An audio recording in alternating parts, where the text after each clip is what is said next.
Buda, so from jana mafuta ilipanda bei noma sana. Unacheki na tushaanza kuumia. Starting with matatu operators wanasema wanaongeza fare. Wewe imagine msemo anaronga atalipa pesa ngapi?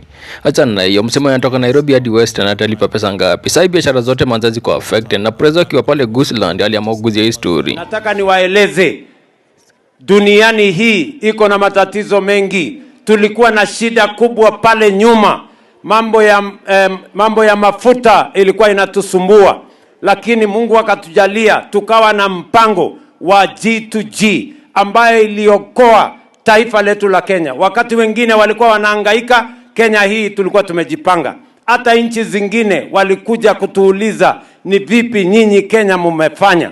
Hata saa hizi tuko na shida kubwa ya mambo ya Middle East. Tumekuwa na matatizo ya vita kule.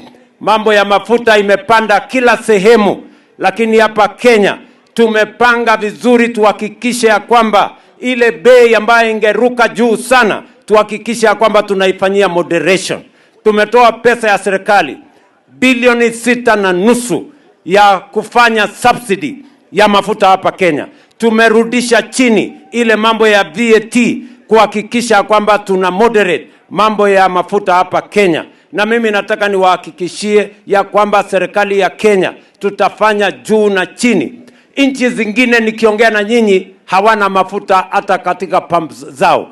Hapa Kenya tuko na mafuta ya kutosha.